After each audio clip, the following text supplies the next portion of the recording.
Mon, nong nong nong mon, nong nong nong mon nong mon, nong nong nong mon.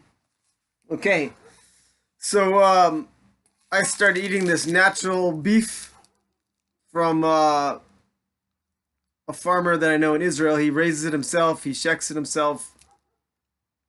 He's very learned in the laws of kosher. I started feeling so much better right away. I eat as little meat as possible, but if I don't eat it, I start to fall apart. I can feel I need it right now. And but the regular meat, it's about as disgusting as you can get. They inject it full of all sorts of hormones and antibiotics and all this kind of junk. So that meat is totally natural. It's this farmer named Yonaton. I can give you his number if you want. He delivers it to your house, no extra charge. And boy, what a difference! It's hard to go back to regular meat after eating that. It's you can feel the difference in the vitality. And but yeah, there's an idea like that Rav Kook gave over that we're all evolving towards vegetarianism. I mean, who wants to be involved with this meat industry? It's really not an ideal for us or for the animals or for our health and all this. But a lot of people need a little bit of meat, so it really depends upon your constitution, your physical health. And I also got this new amazing Ninja blender, and you can throw anything in there. You can throw in your own grain and crack it on the spot, and reduce the cooking time. And it's different than a juicer because you retain the whole vegetable in there. You still have to chew it. So some people say, "What's the point?" Because you have to chew it after you say you blend up a bunch of kale or something. You still have to chew it a little bit. It's just whatever. It reduces the cutting time, the cooking time. You can grind everything fresh, your own seeds, your own nuts. And I started feeling better right away. And then the third thing I did was I pushing to get up in the night and have some time to meditate and think, which is one of the greatest health habits of all because the middle of the night is really the best time to meditate, and it's also just great for your health to go to bed early. So you combine those two things together. And when we say meditate, I also mean talk to God, connect, however you do it in your own way. But the middle of the night is like ultimate for that. So yeah, it might seem more satisfying to go party and be spread out at night, but what a satisfaction, even if it's just one night a week, to go to bed really early and get up in the middle of the night and really take some time to think everything over, the next step. Um, so Israel is, they call it the land of milk and honey. I saw in Hazal once in the Torah that by milk they could mean almond milk, and by honey they could mean date honey. And the land of milk and honey. Like when I was showing this meat, if you have an eye for these things, you can just see the color of the meat. You can see the health in it compared to the regular meat that's kind of like looks all weird or washed out or dyed or something.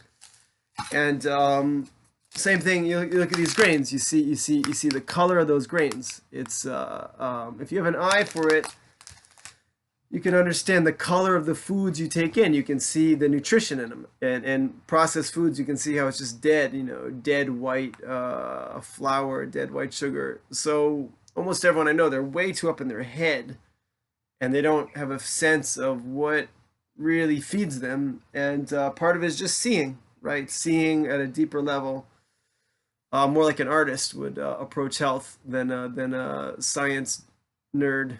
Science is good. Science is good, but some people, like, they can only think in their head. They can't think with their whole being. So when you think with your whole being, it includes your head. When you think just with your head, you're cut off from your whole being. So that's making an obvious point, which is worth countless attempts to realize in the body. You know what I mean? Um, the all this talk about health, right? It's so boring in a way. The body is just like a vehicle, like a Volvo. I grew up. My parents had a Volvo, so the body's like a Volvo, and it's just the point of the Volvo is just to get you from one place to another, right? It's not. It's a good metaphor because a lot of people, their car gets all wrapped up with their status, but this isn't the real main import. The main import is what's the main destination and to help us get there. So we're looking for health in this world, and we're looking for health in what happens after this world, and the body is our vehicle to get through life. It's not the goal. It's not the goal. Don't be confused by my interest in health, that it's somehow I get so bored when people are just talking about health, and you can tell that they have no interest in like the life of the soul. It's more just like watching an animal talk about its body or something. It's good. It's good. It's got its point, but it's not. It can just become another distraction, one of endless distractions. So we want to minimize the distractions, and like I was talking about, that time at night, to meditate is so crucial, and that's part of the health. It takes a lot of energy to get up at night and do some deep meditation. So easy just to conk out or waste time and go to bed really late and then not have time to meditate at night. So so you see the connection. The whole program that I give over in my work is it's just two things. One, the deepest meditation, and two, for us to go directly to the most serious person we can on the planet and just interact with them, get mentored by them, and that's it. But those two things, wow, they're a lot, right? And most people I know, they're either attached to someone as a mentor who's not the greatest thing out there, or they're attached to no one. They're just kind of floating.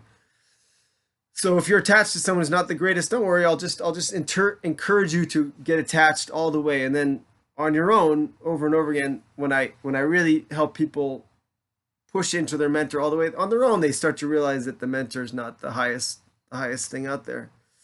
It's a little bit like when you're single. If you like someone and they say that they're dating someone, then you try to help them marry that person, and then if it falls apart, then you're there on the other side if they become single again, right? But it's fair is fair. So if you have a teacher, if you have a guru, if you have a mentor, if you have a rebbe, I'd like to know about it. And if you're not willing to let go of them for someone higher, I'll support you to attach to them, unless there's someone obviously horrible. Does that make sense? Makes sense. So talking about this getting up at night story, there's a tzaddik who was learning with the famous Litvish rabbi named the Steipler Rav, and he learned with him for 10 years.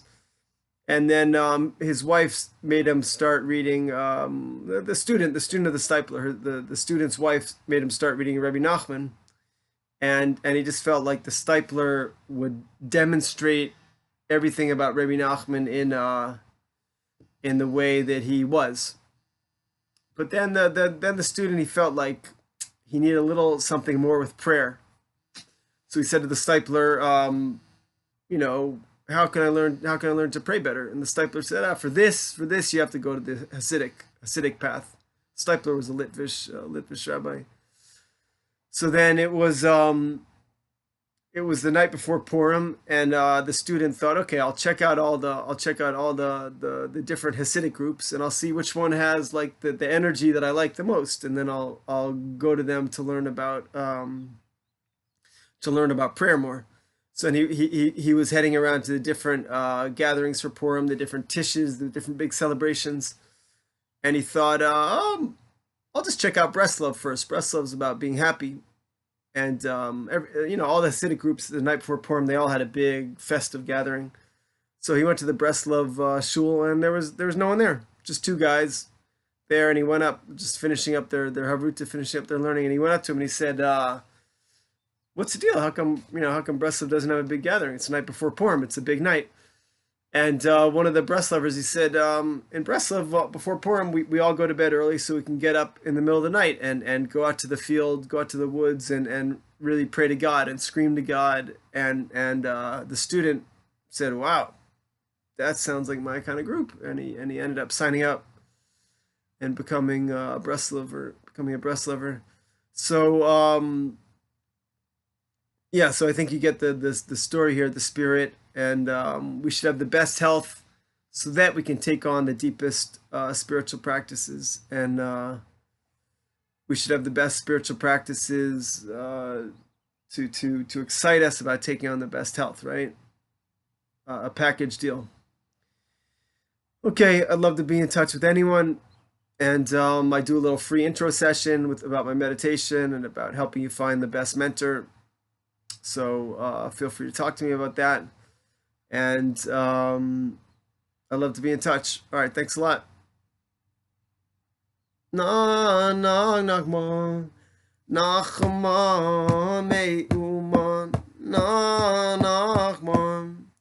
Meuman.